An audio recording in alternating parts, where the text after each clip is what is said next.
In this video, I'm going to be discussing Jaimini's first source of strength.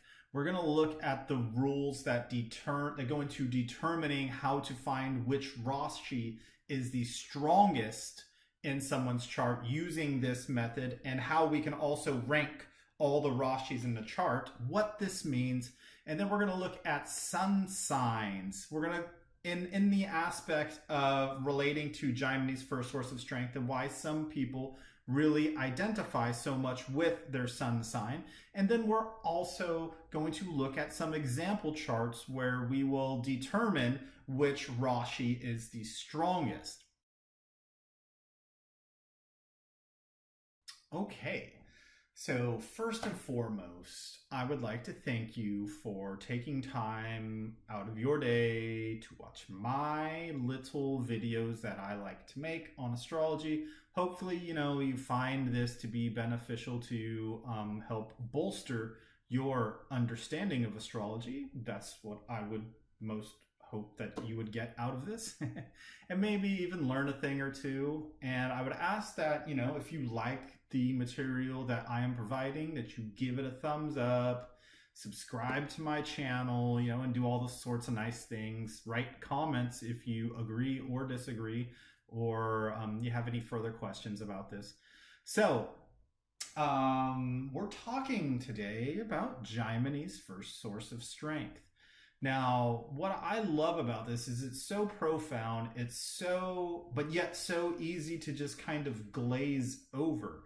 Because basically what Jaimini's first source of strength is actually one of the things that I find when I first look at a chart for the first time that my eye naturally goes to. And so let's go ahead and pull up this graphic here.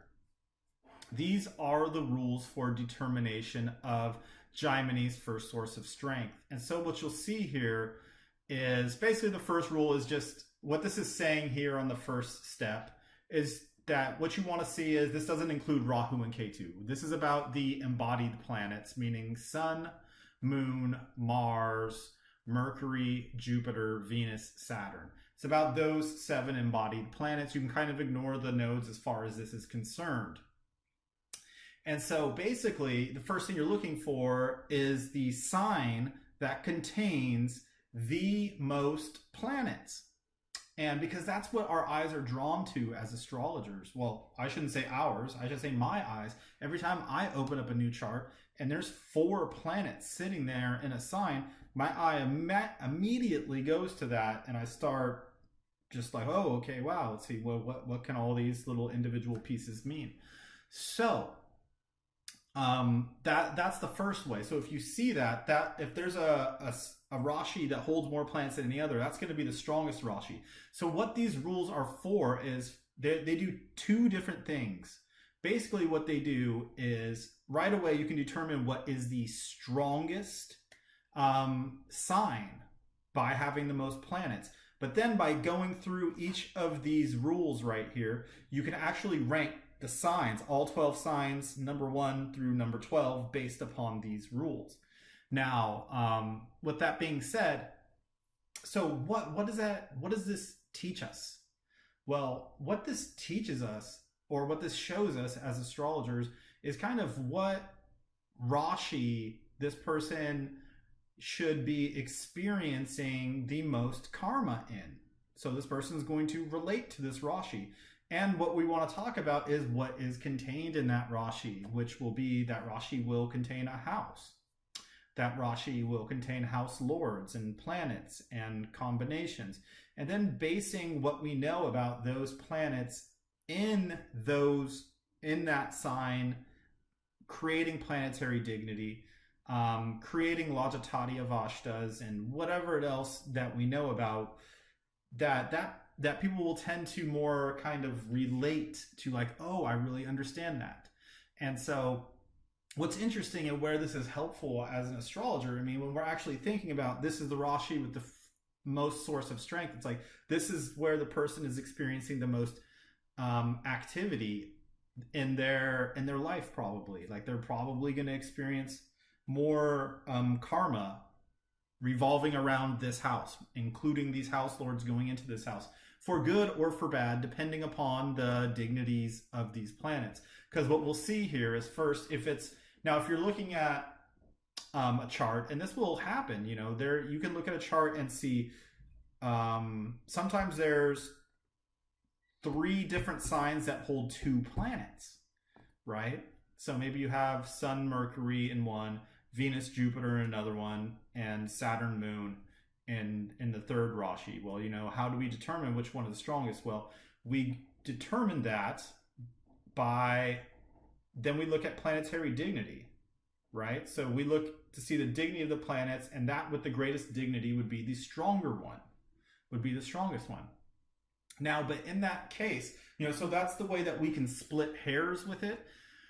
But what's so important when looking at this first source of strength is just because a sign has the most first, just because a sign ranks first in the order of source of strength doesn't necessarily mean that that's going to be the one that you're going to want to talk about the most, or the person's going to identify the most with it. You can never just take one, when you're doing like a chart analysis in a reading for a person, you can never just look at one technique and just go with it. You can't just say, okay, well, Jaimini's first source of strength says that it is Capricorn and not Aquarius, right? But maybe you get that because of the determination of, the planets in Capricorn are in better dignity. There's 2 planets in each, right? But at the same time, let's say in Aquarius, which actually ranks as the second Rashi with the greatest source of strength according to Jaimini, well, this Rashi might actually have the Lagna Lord and the Atmakaraka, so it's a little bit more of the person's and how they go about business. Maybe it's a conjunction of the first Lord and the 10th Lord in that Rashi. Maybe they're not in as strong as dignity as the planets that are in Capricorn, but it's still going to be a lot where this person's getting involved with that house more so than maybe it's just like maybe the 2nd Lord and the 9th Lord are together in Capricorn, so maybe you have a different mix of energies, and so, but it's not one of the energies that really represents the self. Anyhow, so I'm kind of going off on a tangent here, but I always want to say that never take one technique and try and determine everything that you're going to be able to know about a person with that chart. But so anyways, now let's get back to this list of rules. So we look at dignity, and then if you've got 2, so the strongest dignity for both of those Rashis then is equal. Then we move to the next step, and then we actually have to look at, in descending order based upon the modality of the Rashi of a movable, fixed, or dual nature.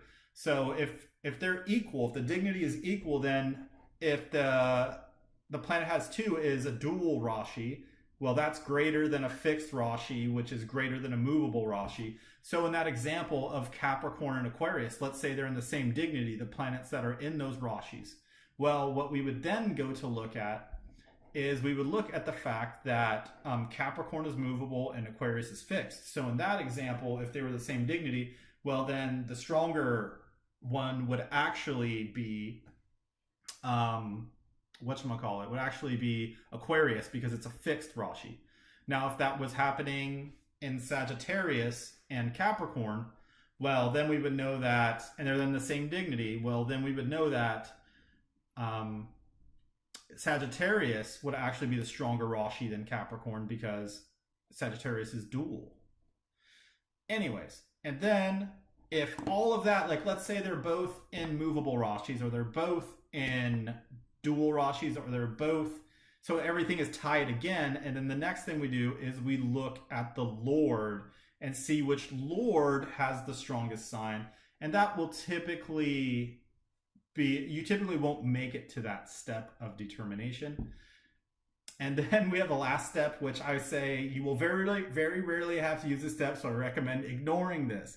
If you're dealing with Mercury and Jupiter, who both own two dual signs, then count from, so if this is the Lord, if they are the lords of these planets that were tied, then count from the sign to the Lord, and whoever has the longer dasha length by counting in this manner, and the one with the highest number, then it is the last one, or it is the one, excuse me.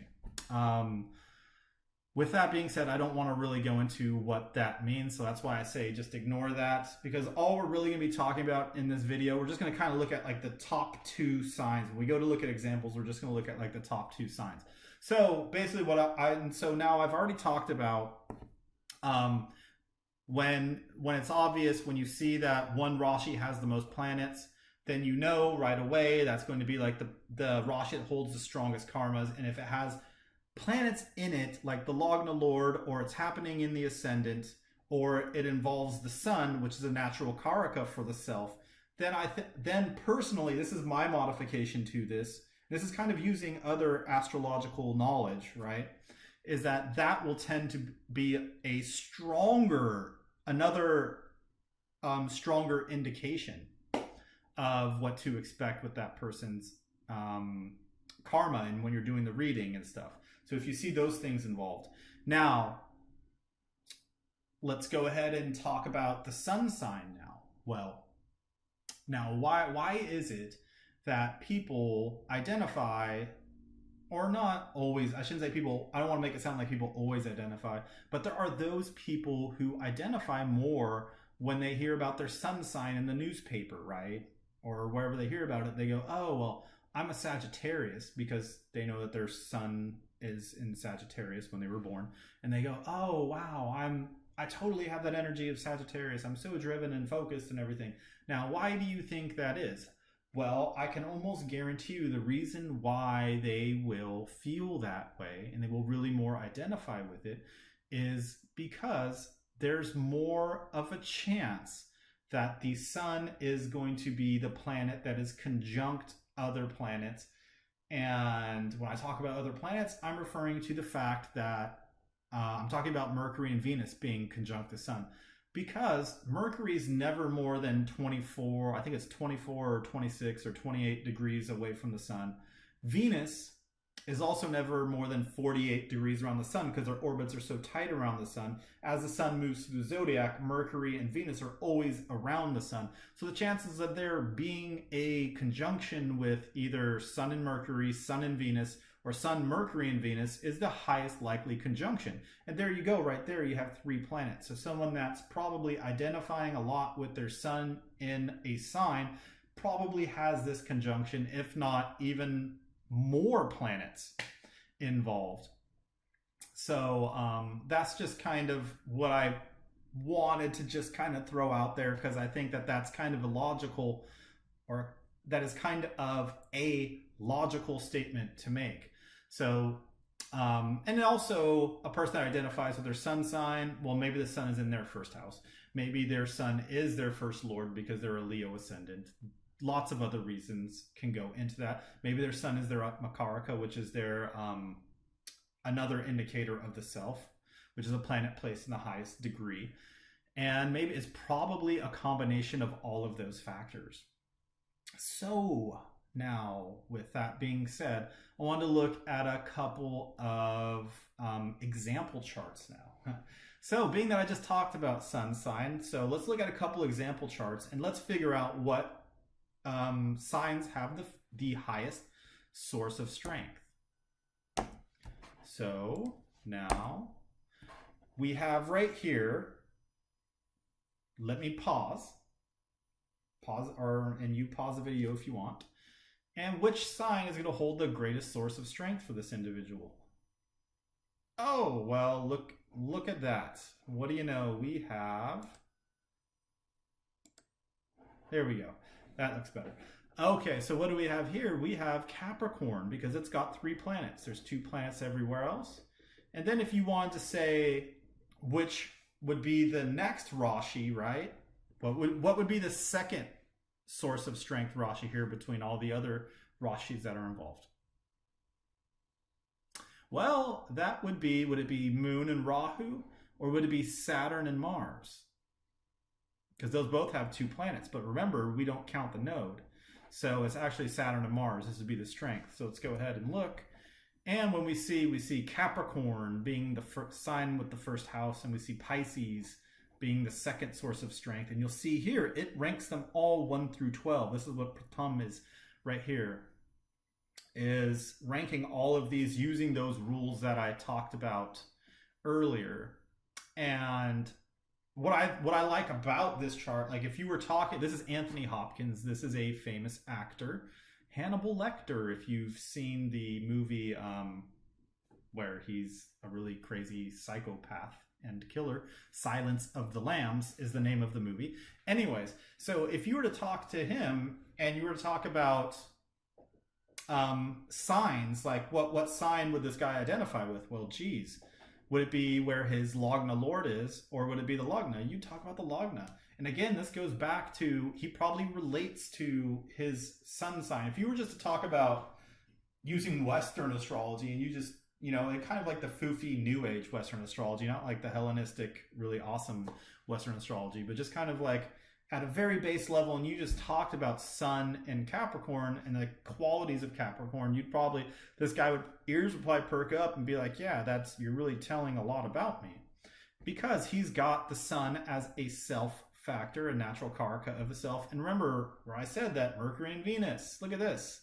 They're conjunct the Sun. What are the odds? The odds are the highest that this is going to be that. And it's in the first house. It's in the ascendant. So yeah, do you think he identifies with this combination with the 8th Lord Sun, the 6th, 9th Lord? So you have 2 Dushtana Lords actually in here. Then you have the Yogacaraka planet for a Capricorn ascendant, Venus, who rules the 5th and the 10th. And you have the 9th and 10th Lords in here. Wow, wow, this is a really strong, powerful person here with all of these yogas. And now my eye immediately, when I pulled up his chart, this is where my eye went. Right here. Looked right at this. And that's what the first source of strength can help us with, is like, because, and the reason why I think it's important to talk about this is because it's really easy. So let's look at another chart. This is an example of kind of where I wanted to go with this discussion. This is Brad Pitt's chart. Is that you might want to talk to this person about the Rashi of Sagittarius because it has the Sun in there, and the Sun is the 9th Lord. This is actually a very powerful combination, having the Sun in the first house for a Sagittarius ascendant. But you know what he's probably going to relate more to is his second house, whatever's going on in Capricorn, right? If you're going to talk about the second house, you're going to talk about, again, the 8th Lord in the second. You're going to talk about the 7th and 8th Lord being in the second and how that's affecting his life. And then talking about the energy of Capricorn. That's probably more what he's going to come to you for. He's not going to be coming to you for you to verify this Sun in this wonderfully placed Sun in the ascendant. He's going to come to you with issues about his second house things in his life, 7th house, 8th house things, 10th house things, and then Mars is involved, so 5th and 12th house things as well. So he's going to want to talk about all of that. What's going on with these things in my life? And oh my gosh, you're totally right. Yeah, all these troubles I'm having with my second house matters. And that's where the second house, and I like this chart because, I don't have to ask you what is the first source of strength here. It's just, it jumps off the chart. It's like, boom, it's right here. So now where this gets a little bit more complicated is trying to find out where the 5th, the 6th, 7th, 8th, 9th, 10th, 11th, and 12th Rashis, because there's so many Rashis that don't have planets. And that's where you start breaking down those other rules. But I don't really want to get into that. Just trying to keep it on a surface level. And then let's go ahead and look at another chart. So this is the chart of Charles Bronson. Again, would you want to talk to Charles Bronson about, would you want to talk to him about Cancer and be like, well, you're a Cancer ascendant, which means you're nice and nurturing and maybe sometimes shy and reclusive or whatever. Or would you want to talk about his Lagna Lord, which is, it's actually in its Multricone, but it's so close, right on its maximum exaltation degree at 3 degrees and 3 minutes of Capricorn. I'm sorry, Capricorn. Wow. Still stuck in Capricorn. No, we're talking about Taurus here. Would you want to talk about the moon in Taurus? Well, possibly, but what's the greatest source of strength here? Well, we'll call this an exalted moon, but there's only one planet, right? So now I'm going to ask you which of these two rashis down here with two planets, which is stronger? Which is the stronger rashi?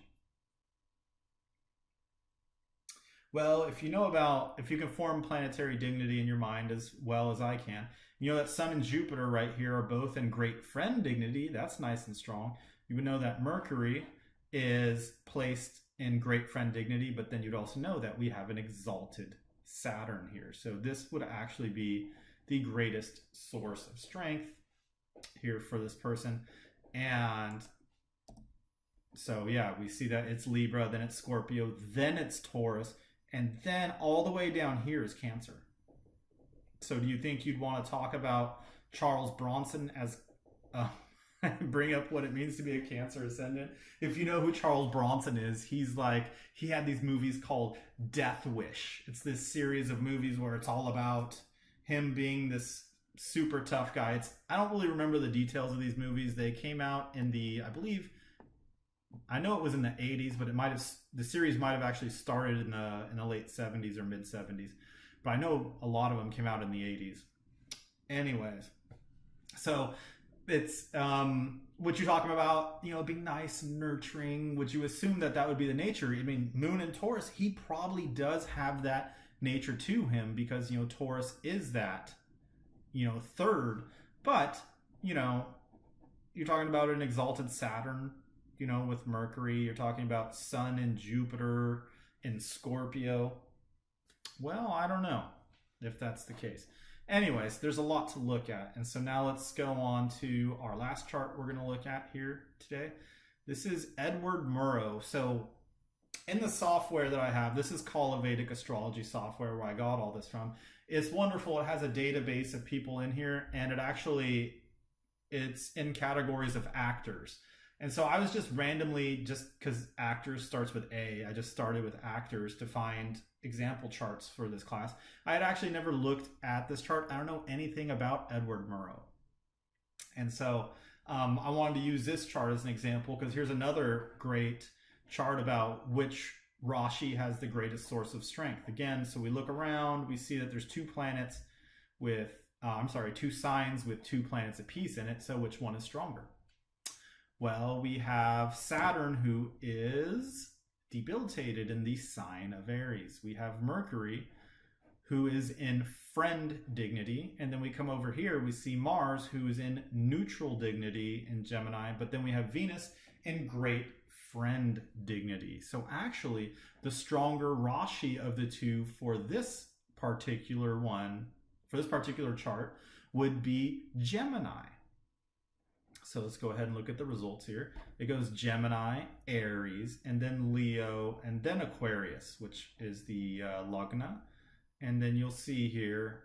Now, what I wanted to talk about with this chart, and what I think is really important to understand, and I touched on this a little bit earlier before we started looking at the examples, is to never rely upon just one technique to make any sort of assessment of a chart.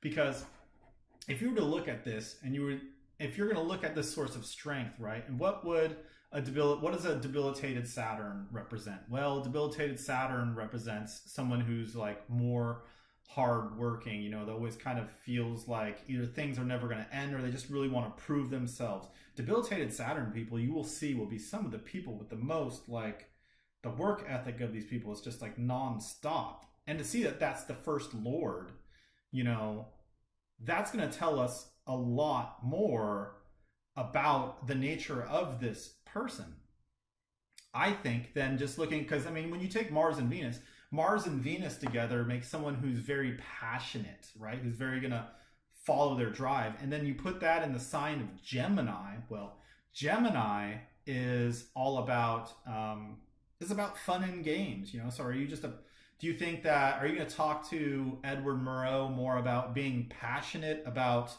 fifth house things, like about his creativity and the things he wants to create in the world and how passionate it is about his art, well, sure, that's probably true, but what you're probably going to see more, you always have to read the chart as a whole, is this is the Lagna Lord right here. And you're going to see that, these qualities of Saturn being serious, hard worker.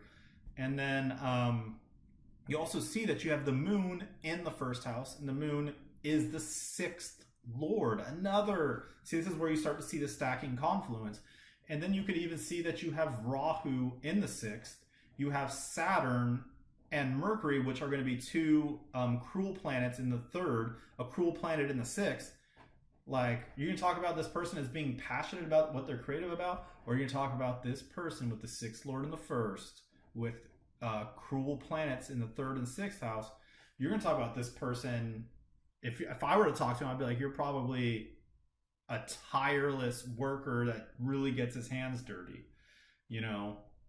because to me, that would make more sense. And I'm sure this person would relate to this a certain amount about being passionate about his work, but he's passionate about his work because he's so ultra focused on what has to be done and wanting it to be perfect.